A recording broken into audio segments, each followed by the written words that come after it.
Bienvenidos a la Daily Hustle. Soy Enrique Byrnes y presidente de mejor cerveza. No abate por No Filter Network. Miguelito San Dieguito, a.k.a. Bobby Ball. Not with us today, but dead or alive, job or no job, we properly salute our boy. Yes, yes, yes, yes, yes, yes, yes. Woo! A very pleasant good morning to you. And remember this, folks, when we are juiceful, we are useful. And when we are juiceless, we are, that's right, class, we're fucking useless. Today is October the 10th, 2023. And look, this was one of those days yesterday that, let's just say I was proud to be a baseball fan. I sat down. I want to say sat down. I was on the treadmill. I was actually playing a little pickleball, and I was pacing around the house watching two Major League Baseball games. The first one being the Atlanta Braves.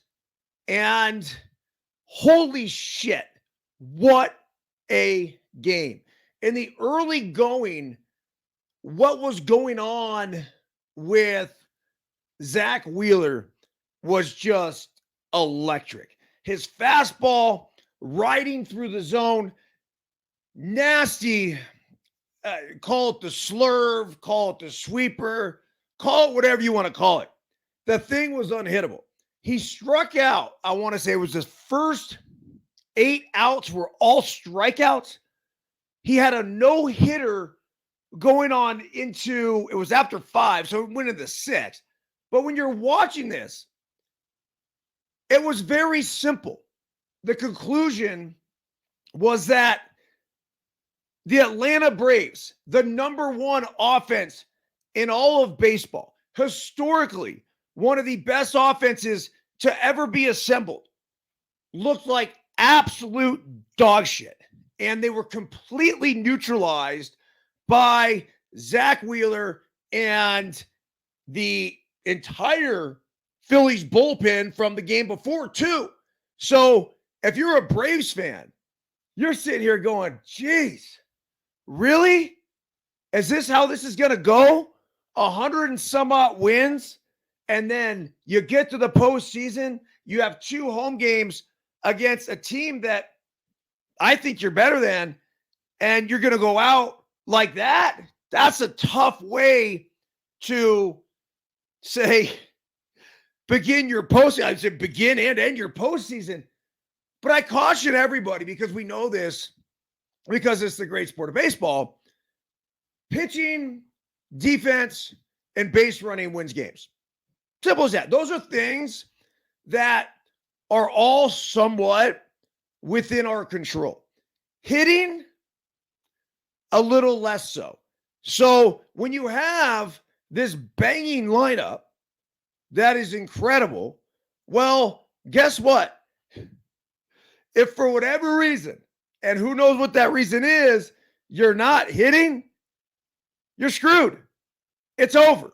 Well, look, the thing about this Braves offense that I was really impressed with last night is that they just kept grinding. And you knew they would. But in a time when they could have folded, in a time when it looked like their backs were completely against the wall, and they were about to go down 2-0, having to go to Philadelphia to win 2, and then back to Atlanta to win another one.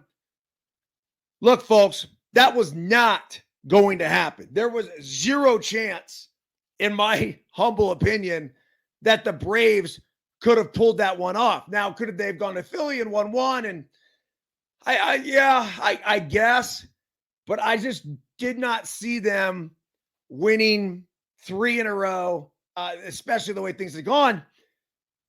Look, we've talked about this before. Coffee tasting delicious this morning. But I think there is a distinct advantage to the team that plays the wild card round. Look at what the Texas Rangers are doing. Look at what the Arizona Diamondbacks are doing. It is night and day when you look at those teams compared to, say, the Orioles or compared to the Dodgers. It's just, we're looking at teams that look like they've been out there getting after it, taking quality at bats, looking comfortable. I know it's only a few days, and most people are probably sitting there going, dude, well, I mean, there was a 3-game series. And on top of that, there was only 2 extra games that those teams got to play. Yeah, I get it. But there's something to be said for those games. So here we are, today's Daily Hustle, by the way. Let's start there, and then I'll get into a couple more of the details of what went down last night. If you have not signed up for the Daily Hustle electronic email communication that goes out, I'd say each and every single morning, I try to make sure they coincide with what we do here on the Daily Hustle. And now it sort of provides this outline of what we talk about. But here we go. Go to ericbyrnes.com, put your email address in. And oh, yeah, while you're there, pick yourself up a footboard. They're back in stock. And we also have the Daily Hustle 222 Unfiltered Life Guidance from a Human Crash Test Dummy available as well with the F-It List, Life Lessons from a Human Crash Test Dummy. And check out my new dude over here. Look at that. Shout out to our latest sponsor, Super 70 Sports, the greatest Twitter account ever made. This is a guy that I don't even know. I don't know what you want to call him, but it's a dude with what appears to be like an old Astros throwback jersey on. Sick. I mean, it looks like your LTP unis. It's really what it looks like. And he has a baseball head, a mustache, flowing hair, sunglasses, and a smag sticking out of his mouth. If this is not the greatest cartoon character ever invented, I don't know who is. If you guys want to fire away any ideas of what to name this thing, I reached out. I was talking to Ricky, the Super 70 Sports guy, and he says he might run a contest and figure out a name for him. But I think as for now, let's just call him Fred. Just feels right. Okay, so today, the DH, as I'm ripping through my passcodes, a reminder, make sure you have multiple passcodes, not for any other reason than to challenge your brain. I was told that. And now I have multiple passcodes on all my devices, and somehow, some way, I figure out a way to get locked out. Okay. Buenos dias. Today is Tuesday, October 10th, 2023. And last night was a beautiful reminder of why I love baseball as much as I do. The Braves were down 3-0 and getting no hit by the Phillies' Zach Wheeler. They seemed to be dead in the water, but they finally got their first base hit, then scratched and clawed their way back to a 5-4 lead in the bottom of the 8th with a dramatic 2-out, 2-run homer by Austin Riley. Then, in the top of the 9th, with 1 out and 1 on, the Phillies' Nick Castellanos drilled a ball to right center field. But Michael Harris II leaped into the air, crashed against the fence, and made an insane catch. He then fired the ball back into the infield to attempt to double off Bryce Harper, who was on first base but had already rounded second, thinking the ball wouldn't be caught. The throw somehow eluded both the shortstop and second baseman, but then Austin Riley, the Braves' third baseman, saved the day again when he seemingly came out of nowhere to retrieve the ball and fired it to first base to complete the double play to end the game. Ironically, I had zero rooting interest in the game other than just being a fan, but the real life drama and storylines that unfold through this quirky sport certainly have been a major source of entertainment my entire life and always seems to provide us with underlying invaluable life lessons. That said, this game was a beautiful reminder that even when our backs are completely against the wall and it seems like we are totally fucked, so long as we keep swinging, we got a chance. The very last play also taught us about the value of selling out to get the job done. Of course, the catch, as well as the importance of always backing up your teammates, even in a scenario when we wouldn't anticipate the ball ever getting to us. Daily Hustle on this date, by the way, 1987. Jeffrey Leonard, the Hackman, homered for the fourth straight game as the San Francisco Giants beat the St. Louis Cardinals 4-2, tying the NLCS at 2 games apiece. I went to one of the games in 87, and I remember I was sitting in right field. The only thing I really remember about it, I think Mike Krukow was on the mound, but it was Candy Maldonado sliding to make a catch, and then the ball going over his glove. And I'm not sure. I'd have to go back, but I'm pretty sure the Giants won that game. And I don't think it was this one right here. Maybe it was. I'll figure it out. Anyhow, nonetheless, the Daily Hustle quote of the day. This is fantastic from Bill James. No matter how your mind works, baseball reaches out to you. If you're an emotional person, baseball asks for your heart. If you're a thinking man or a thinking woman, baseball wants your opinion. Whether you are left brain or right brain, type A or type Z, whether your mind is bent towards mathematics or towards history or psychology or geometry, whether you are young or old, baseball has its way of asking for you. If you are a reader, there is always something new to read about baseball and always something old. If you're a sedentary person, a TV watcher, baseball is on TV. If you always have to be going somewhere, hey, that's me. Baseball is somewhere you can go. If you're a collector, baseball offers you 100 things that you can collect. If you have children, baseball is something you can do with your children. If you have parents, if you have parents and cannot talk to them, baseball is something you can still talk to them about. Bill James. Daily Hustle translation of this quote: baseball is the greatest sport in the world. Today on the live interactive Daily Hustle podcast on No Filter Network, we break down all 4 playoff series as well as go over everything we need to know before placing our NFL bets for this weekend. If you can't tune in live, no worries. Catch the recording later in the day on Apple, Spotify, Caffeine TV, Fubo, or wherever else you may choose to engage with this podcasting glory. See ya, EB. Okay, so back to the play in Atlanta, because this was one where the Braves obviously were completely silenced, dead in the water, as I mentioned earlier.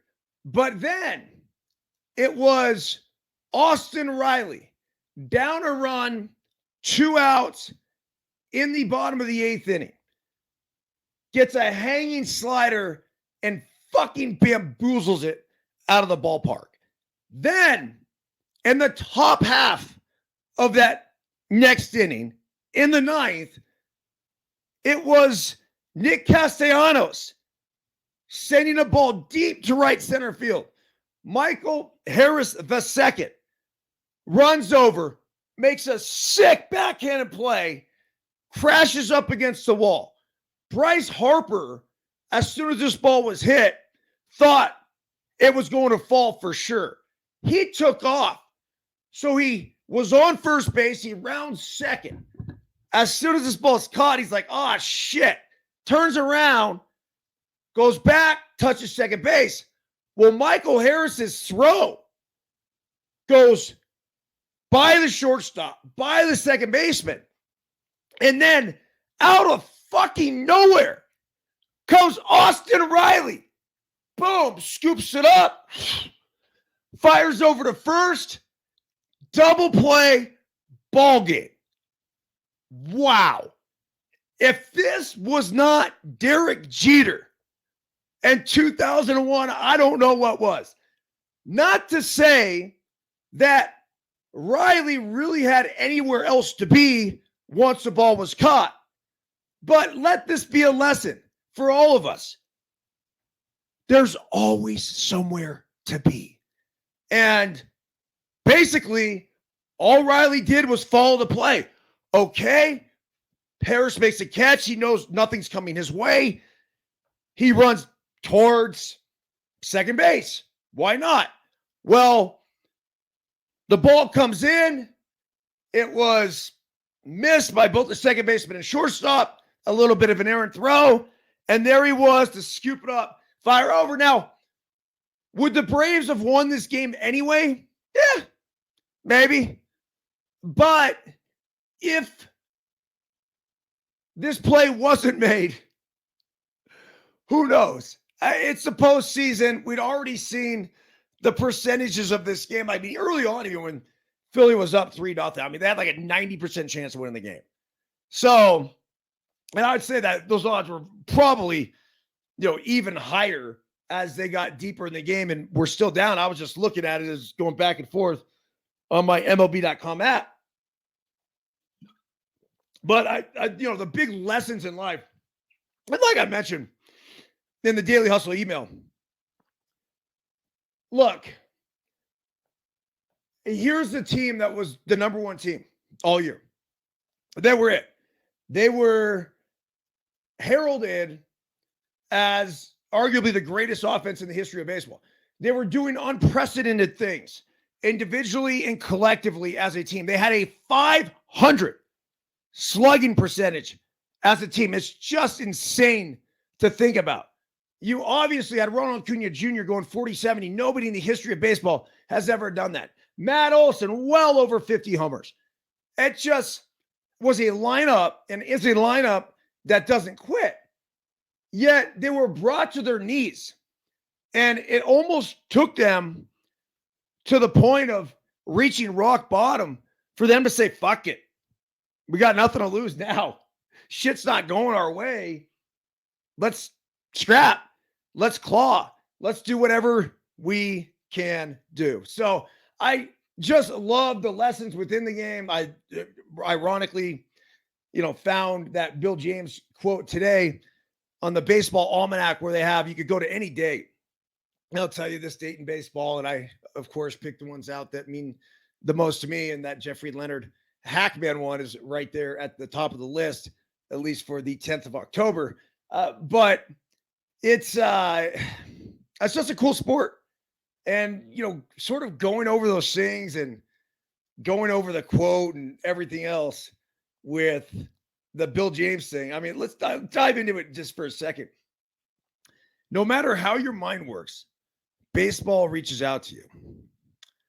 If you're an emotional person, baseball asks for your heart. So, yeah, I'm an emotional person.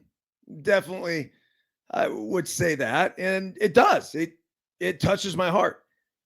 But it also says here, if you're a thinking man or a thinking woman, baseball wants your opinion.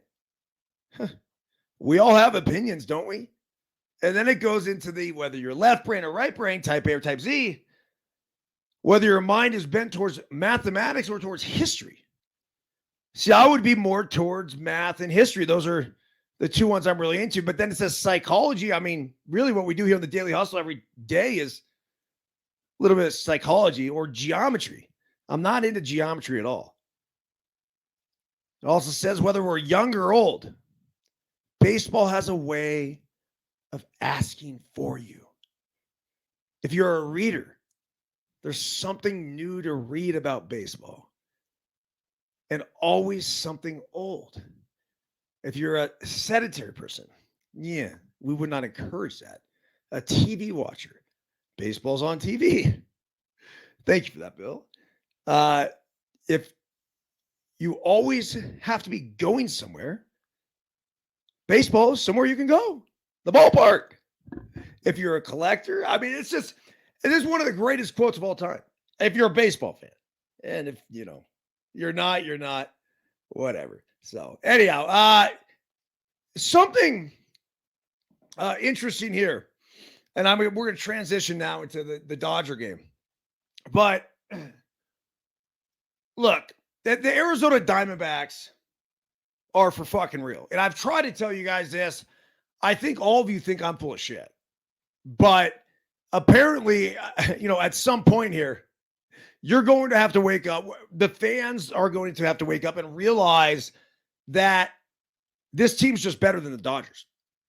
It's about getting hot at the right time. Yes, I get it. That is very much what this game is about. But the Diamondbacks have gotten hot at the right time. It's going to take a small miracle for the Dodgers to be able to come back and go ahead and, pull this thing off. But, just look at it. Look, Zach Gallen was lights out last night. He had them completely off balance. He was mixing his pitches up brilliantly. And even when he made mistakes, they didn't take advantage of them. And that comes with reps. This comes with being in a groove. And right now, the Dodgers offense just are not in a groove. They had a couple opportunities with the bases loaded. Freddie Freeman up, takes a curveball right down the middle. Can't fucking do it. Freddie Freeman is arguably the MVP or one of the MVPs. It was Ronald Acuna. It was Mookie Betts. It was Freddie Freeman. It was Matt Olson. Those are the big four in the conversation.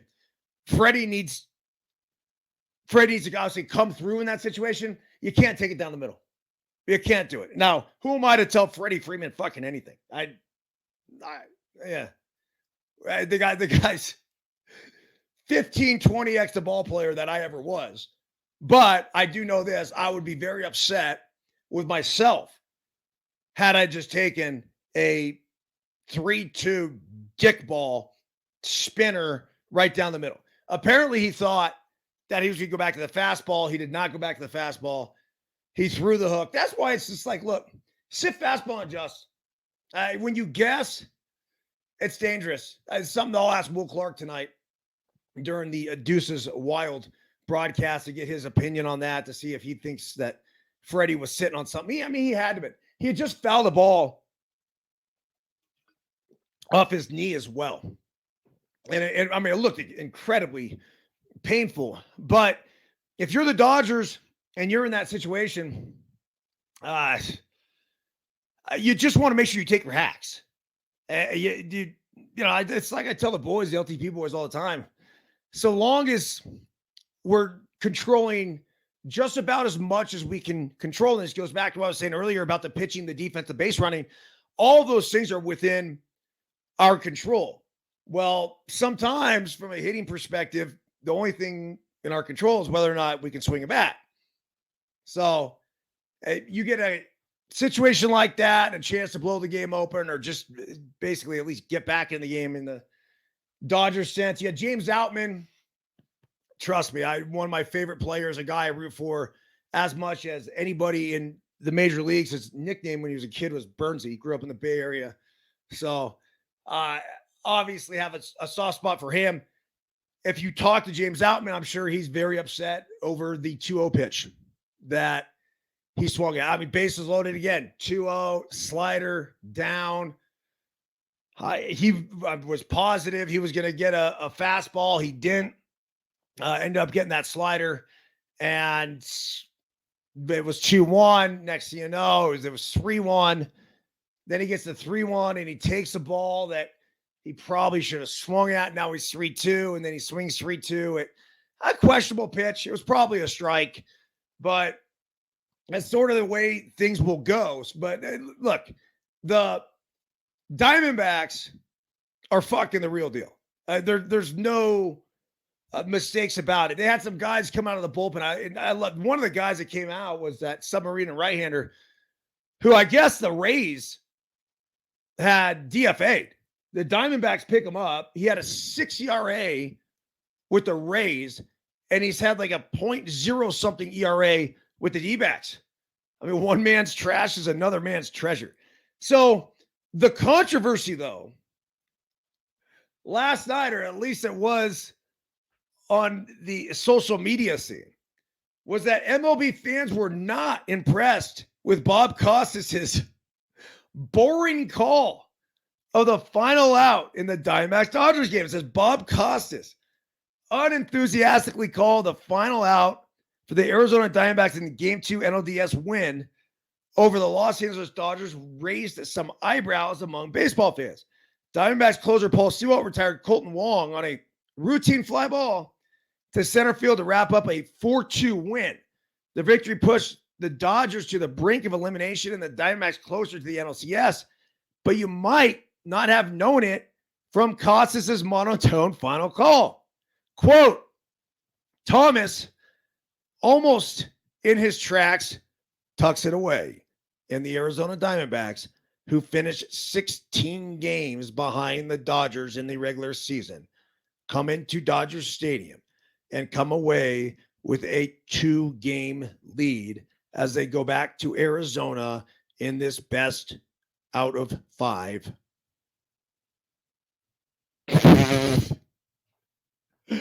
Costas said, rather matter of fact,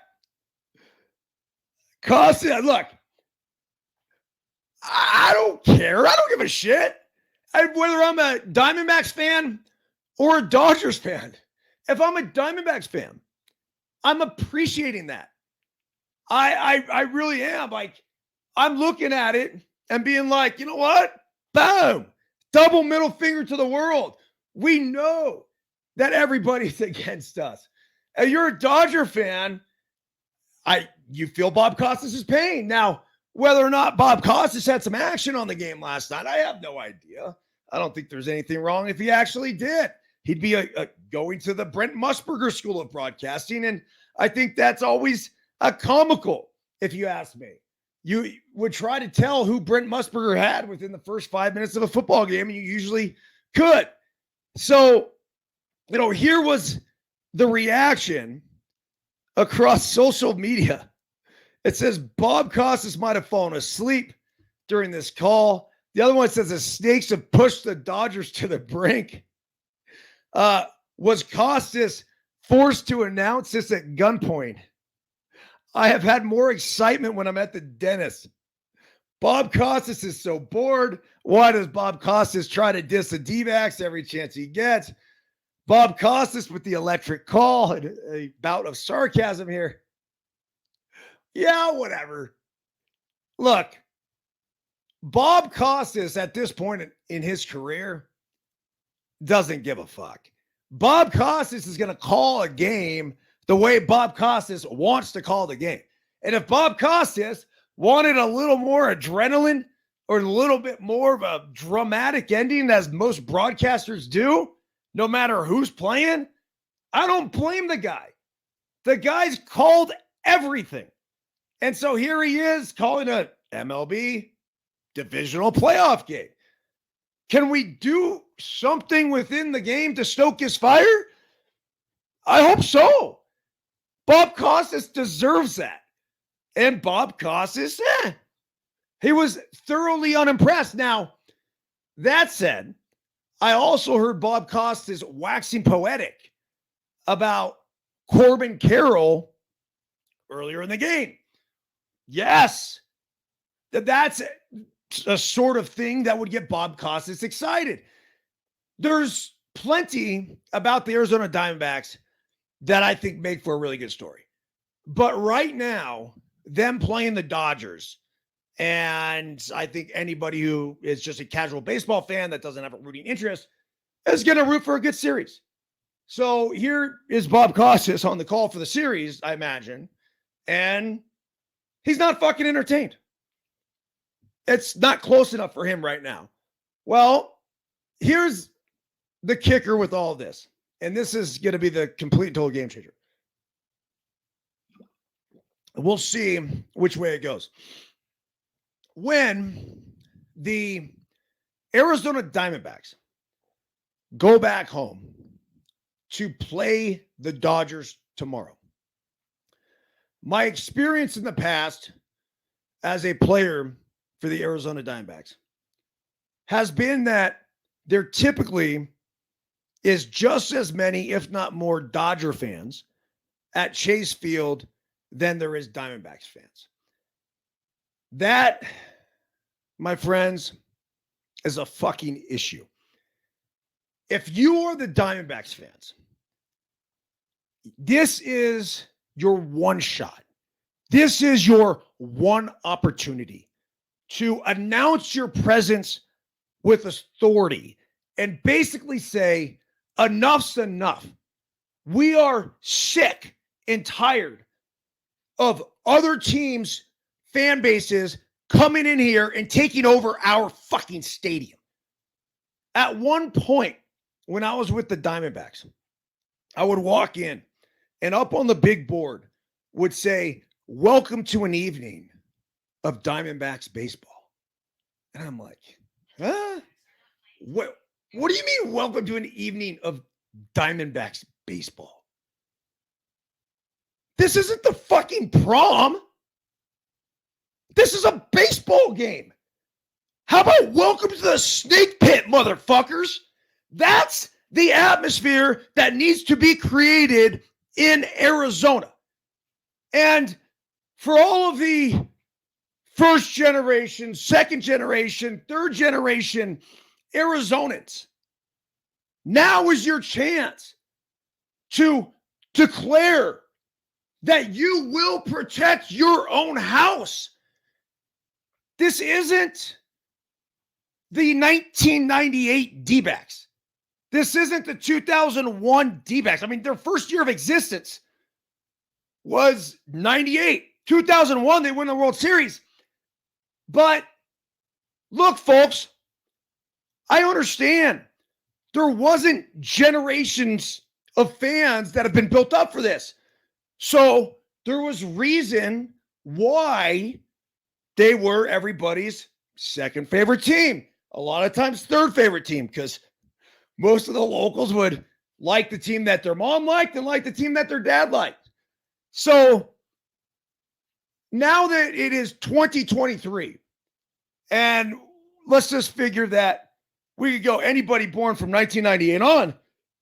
I mean, dude, you're 25 years old. The Gen Zers of Arizona are the most important factor over the next few days. And I'm not kidding. If you're a Gen Zer, it's time to sack up and show out for your Arizona Diamondbacks. Everyone else has got an excuse. Hey, you know what? My old man, he was a Cubs fan. I like the Cubs. Oh, the Giants spring training has been here forever. I like the Giants. Not you guys. Your entire life, the Arizona Diamondbacks have been there. And they've won too. They've had some nice years. I was on a playoff team that 2007. Yeah, I get it. We didn't pull it off, but man, huge upset of the Cubs. Huge. Got to the National League Championship Series. Got ousted there. You had the 2001 World Champions. I mean, who wasn't just getting behind Diamondbacks then? Well, fast forward, I think it was 2010, 2011. They ended up going back to the playoffs. You had Chris Young, Justin Upton, that whole crew, Stephen Drew. I think 2017, sometime around there, they were back. Well, look, Torey Lovello, him and his champagne speech the other night when he was talking about it's time to fucking party. That was so cool. And if you're a casual sports fan and your team's not in it and you don't have any rooting interest, something's wrong with you if you can't get behind this team. Because not only is there the aforementioned Corbin Carroll, who is 5'0", weighs 100 and whatever, and hits absolute bombs. But then you have the other little engine that could. Alec Thomas. This guy went 14 pitches in an at-bat the other day and ended up going 420-something feet on the 14th pitch. It was the longest such at-bat resulting in a home run in postseason history. If you can't root for these little itty-bitty guys that hit nukes, I don't know who you can root for. They are the every man's team. And then you have Zach Gallen. And look, just the way he kind of goes about his business, they're fun to watch. They have relievers coming out of the bullpen that were released a month ago from Tampa, a team that's freaking asses out of the playoff now. And this kid's still pitching. They just have a good story. Their closer, Paul Sewald, was a throwaway from the Mariners. The Mariners were in contention. They're like, oh, yeah, by the way, take our closer. We don't want him. There's so many great storylines with this group. You have Ketel Marte, who I think is just stud. And you have dudes like Gurriel and Tommy Pham. I mean, veterans that have been around the block a time or two, or in Pham's case, 3. This guy seemingly hates the world, but for whatever reason, it seems like the Diamondbacks like him, and it just works. You don't want 25 Corbin Carrolls. You don't want 25 Alex Thomases, right? You would have these different characters, and they all bring something different. And Pham, who's the same dude that bitch slapped Jock Peterson over fantasy football, he's that guy. He's the guy with the D-backs that you just gotta like watch your back and be like, yo, dude, I'm not doing anything to piss this guy off, am I? Those guys are important. They really are. They keep the locker room in check. They keep anyone from acting out and acting like an absolute jackass. And look, you never know when they might snap. So you got to be careful, walk on eggshells every now and again. Overall, it's just a great team, a great story. Look, I played for them. I'm grateful for everything that the Diamondbacks have ever provided for me. I mean, shit, they helped build this house, right? Like this is, thank you. But that's not why I'm rooting for these guys. I'm rooting for them because they're an entertaining team to watch. Now, as a sports fan, look, I went to UCLA right after Dave Roberts. Bob Guerin was former manager. So there are obviously manager bench coach for the Dodgers. James Outman, just by the fact that his nickname was Byrnesy, I'm going to get behind and root for that guy every single day, a San Carlos kid. But, look, I wish them success and the best. So I'm watching this series. It's not like I'm living and dying with the Diamondbacks. But what I am doing, and as all of you should do, is support the story, right? Yeah, and I think that's a good way to look at it when we talk about sports and we talk about bandwagoners and everything else. Well, it was sort of like if you couldn't get behind the Buffalo Bills last year after the DeMar Hamlin thing, there was something fucking wrong with you. The story was so good. And look, it didn't end well, obviously, as they got ousted from the playoffs by Cincinnati. But sometimes stories become bigger than the actual colors. And unless it's your team, you're a diehard, whatever. Anyway, moving on. And Bob Costas, call it however the fuck you want.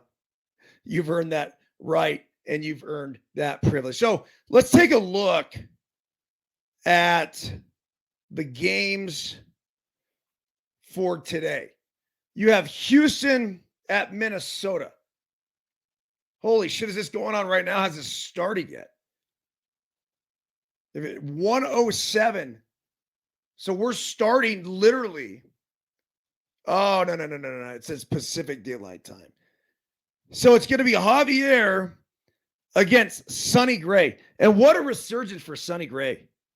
Fantastic comeback story for him. I mean, for a while, I thought he was done out of the game, but he ended up being one of the better pitchers in the American League, and they're going to be at home at Target Field taking on Christian Javier and the Houston Astros. We have the lineups here. Altuve, Bregman, Alvarez, Tucker, Abreu, Diaz.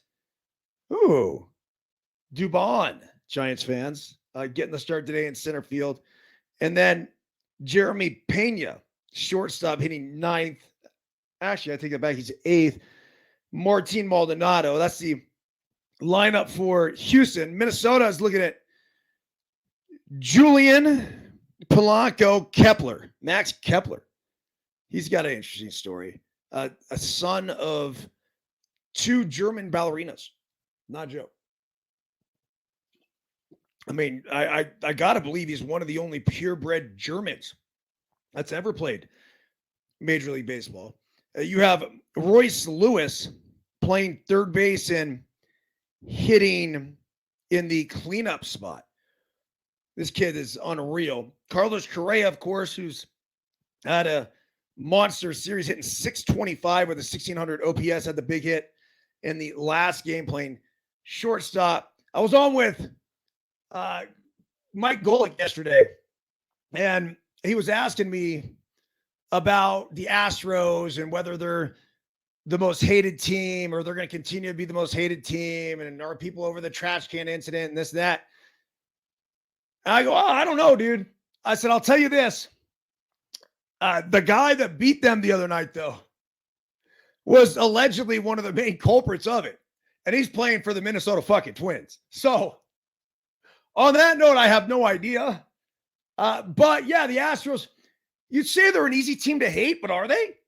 Look, Jose Altuve was Corbin Carroll before Corbin Carroll. It was Alex Thomas before Alex Thomas. Like, I like the Astros. I rooted for the Astros. I got into them a little bit because of AJ Hinch. No, I mean, number one, I've just always loved the jerseys. I mean, look at those things. The sun kiss, just whatever you want to call it, rainbow. And then the Super 70s guy. Let's just draw attention to him one more time. Our new proud sponsor here at No Filter Network. If you have not followed Super 70s Sports on Twitter, go to it right now. It is the absolute best account on Twitter, hands down. If I had to delete all Twitter accounts, including my own, I would. And I would just keep Super 70s Sports. He has all sorts of sick gear, t-shirts. I believe it's super70sports.com where you can pick all of this great, fantastic gear up. So then later tonight, we have the Baltimore Orioles taking on the Texas Rangers. The Rangers are going to be trying to close this one out. You have Eovaldi on the mound, who is no stranger to postseason experience. And you have Kramer on the mound for the O's. Look, this is an experience thing. We've talked about this several times already on the Daily Hustle. You have Brandon Hyde, who is a manager managing the postseason for the first time. Really like him, like his vibe, Bay Area guy. But then on the flip side of that, you have Bruce Bochy, the three-time World fucking Series champion. The guy knows what he's doing. And it just seems like he has this cool, calm demeanor. He realizes it's all about getting hot at the right time, which is what the Texas Rangers have been able to do. When the Rangers lost the division on the last day of the year, 1-0, they lost to Seattle. Houston won their game 8-1. And the Astros became the National League West champs. Alex Bregman popped off saying, well, I guess we'll never know what it's going to be like with the Astros not being the champs. Yeah, I get it. Whatever. I thought immediately, even when it happened, this might be the absolute best thing for the Texas Rangers. And the reason being is that they get to play those games. So when you looked at the Rangers too, there were some things that stood out to me as they approached the postseason that I'm like, okay, they're going to be all right. And one of those was Evan Carter. This was a guy that was fucking killing it. I mean, taking ridiculous at bats, had over 1,000 OPS, helping the Rangers, getting huge hits for them. I'm like, if he can just continue to do what he's been doing, he's going to be a force for them offensively. He's been a game changer. He really has. So if you don't know anything about Evan Carter, go ahead and look up this dude. He is going to be a savage for years to come. The Orioles, they need to get back in it. They obviously you got to win tonight. I mentioned the big hit yesterday. I know Henry Cup, the clip that got like 12 likes on it. No one gives a shit. I'm not sure how many people give a shit about the Orioles outside of Baltimore. I like them. Always have. Got the O's hat up. I've got some of the best colors in all the sports. That's the other thing. What are we going to name first? The Baltimore Oriole bird or the Super 70s guy right there? Those are the two I want to name. The bird and the Super 70s guy. But they got to get a hit. They got to get a big hit. Like somebody there has got to step up. Who that's going to be, I don't know. Look, maybe it's Gunnar Henderson. There was something really interesting that happened, and I know my timer's going off right now, so I only got a couple minutes left. But something really interesting transpired. That was Gunnar Henderson. I guess they were in the ninth inning, and he took off, and he got thrown out at second base. Well, apparently, Brandon Hyde had called for a hit and run. And Gunnar Henderson didn't throw Aaron Hicks under the bus, but apparently also Aaron Hicks didn't say anything. And it was Brandon Hyde, the manager, revealed later that, yeah, it was a hit and run. A couple things. Number one, if it was a hit and run, did Aaron Hicks really know it was a hit and run? And maybe that's why he didn't even say anything. Number two, why the fuck are we hitting running? Look, back in the day when the game was different, yeah, maybe. I guess I could kind of understand. I'm going to tell you how we do it. My modern day version of a hit and run is run and hit. So I tell our guys, get a lead, get a jump, go. If you have a good lead, you have a good jump, everybody has the green light to go. But I also tell our hitters, if you get a ball to hammer, I want you to hammer that pitch. You don't have to swing. But if you get a good ball to hit, yes, because our guys already in motion, we're pushing offense. It's sort of like a running gun thing. It's moving up and down the court, fast break. Movement, movement, movement. Play fast, play free, play fearless. That's what we preach with Let Them Play Baseball. So that element of things I could say, the actual hit and run, in my opinion, I think it should be fucking dead. It doesn't make a lot of sense because hit and run's implying that you're going to get a shitty jump. Why do you want to go? Because what if the guy swings and misses through it? Then you're screwed. Anyhow. All right, I'm on a time crunch here. So, of course, we're a life optimization podcast first and foremost here at the Daily Hustle, and we will end with some life optimizing shit. James Allen on thought and purpose. Until thought is linked with purpose, there is no intelligent accomplishment. With the majority, the bark of thought is allowed to drift upon the ocean of life. Aimlessness is a vice, and such drifting must not continue for him who would steer clear of catastrophe and destruction. They who have no central purpose in their life fall an easy prey to petty worries, fears, troubles, and self-pityings, all of which are indications of weakness, which led just as surely as deliberately planned sins through a different route to failure, unhappiness, and loss. For weakness cannot persist in a power evolving universe. Let's keep evolving the power, folks. We're back on the night. Deuces Wild, 6 p.m. Pacific time, which should be right in the heart of the Orioles Rangers game tonight. For everyone who joined the live chat, thank you. Jesus, chat's been firing away. Kari, good morning to you. Pete, Buckwheat, John Emmanuel Ramos, Henderson, Amo, everybody else, have a fantastic fucking day.